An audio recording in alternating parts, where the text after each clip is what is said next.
Welcome back, all. This is the Casual Noob Gamer. My fan is blowing my hair. It's very nice. Basically, the topic I want to talk about in this video is there's been a news story about Nintendo not sending out Switch 2 development kits to all indie developers that are requesting it right now, meaning that the rumor, according to the video, like I said, I don't know if this is true or not, so it's someone kind of saying it. That I think they said that they're technically not supposed to say it because they were under NDA. I don't know if they weren't, whatever the story is. I don't have the exact facts, but I saw it. I thought I'd discuss is that Nintendo is prioritizing, meaning that, like, if your game doesn't need the added horsepower of the Switch 2, and it can still make the game on the Switch 1, and you're, like, I guess, like an indie developer, they are basically saying, okay, we're gonna hold off, because I think they don't want to send out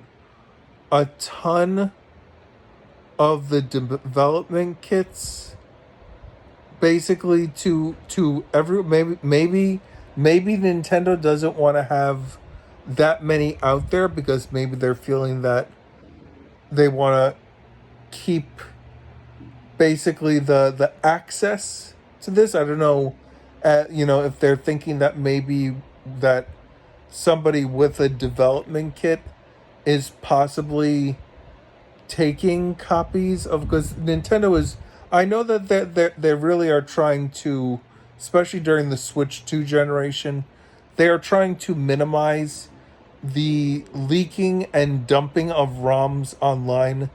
And I would imagine with a development kit that you had maybe tools that would be on that kit that would allow you to, take game files and put them into code that could be used digitally. So maybe they don't want that out there for places that they can't verify if that's where leaks are happening with certain developers that would maybe be doing that nefariously. So yeah, I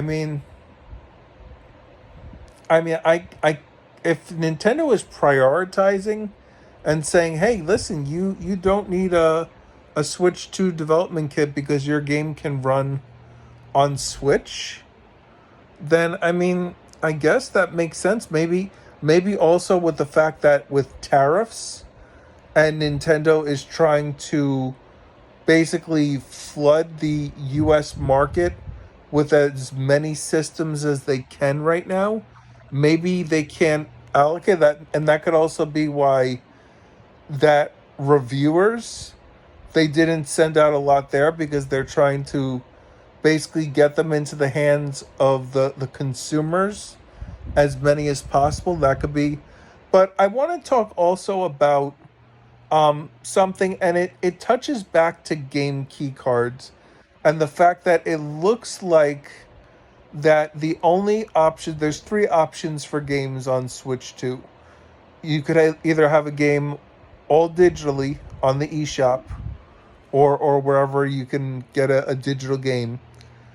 You can have a game key card, which just calls to a server and then downloads the game from that server based on the fact that you have this game key card to, call to the server to get the game. Or you could have a game that is fully on the disc. Code in Box is also a digital game. So basically, it's kind of like those options with stuff, because apparently Split Fiction is a code in a box. So yeah. So with that, if you think about how friendly Switch 1 was with indie games and indie developers being able to buy smaller size cartridges if they could get a publisher or someone to publish their game onto a cartridge.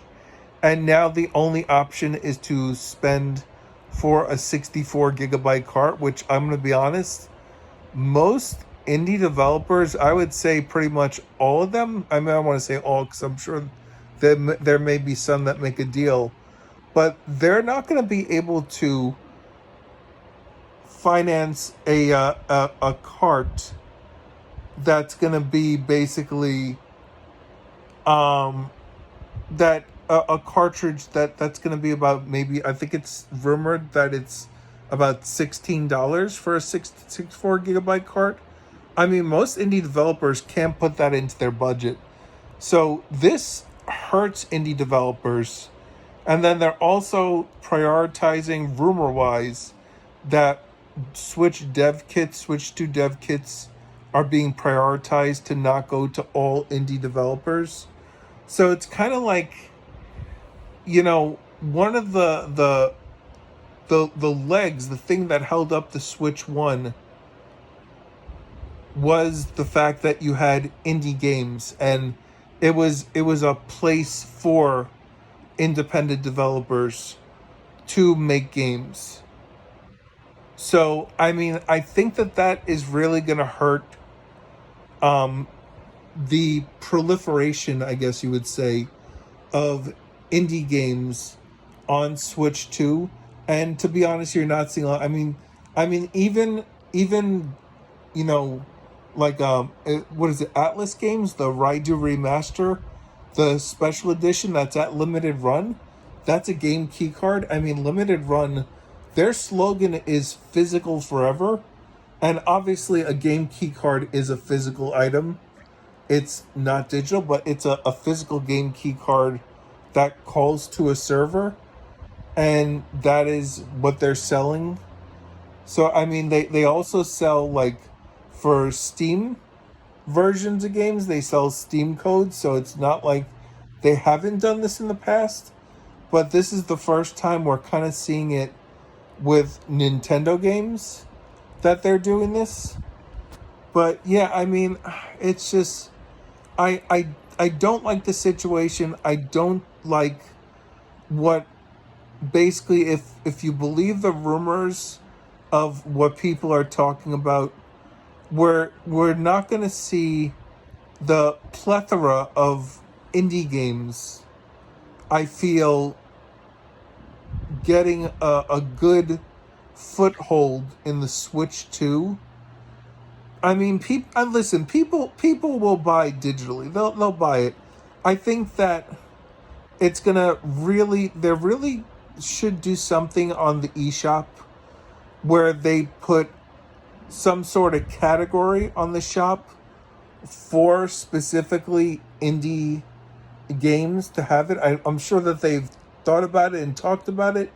Maybe a spotlight or something would be very nice. I mean, I just worry that, because I have I have very much enjoyed a lot of indie games that have come to the Switch, and it bothers me when I see that indie developers are not getting as much, let's say love and attention from Nintendo in this situation, that Nintendo's policies are now going to be limiting and possibly even hurting, indie developers and indie games. So, I mean, during Switch 1, the eShop, it was littered by a lot of, like, hentai, like, garbage, like, asset flip kind of games. But that's going to be with any digital store, that they can kind of do that. And you technically don't need a Switch 2 development kit to get your Nintendo game on the Switch 2 eShop, because it's kind of back and forth the same thing.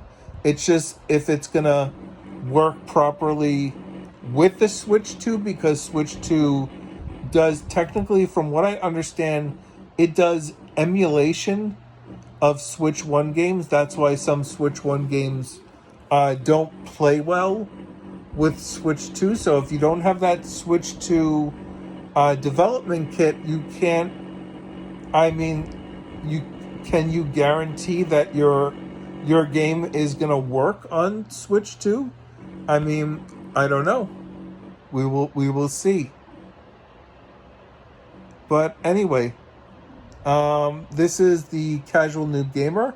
Like, subscribe, comment, and I will see you in the next video. Have a good one. Later.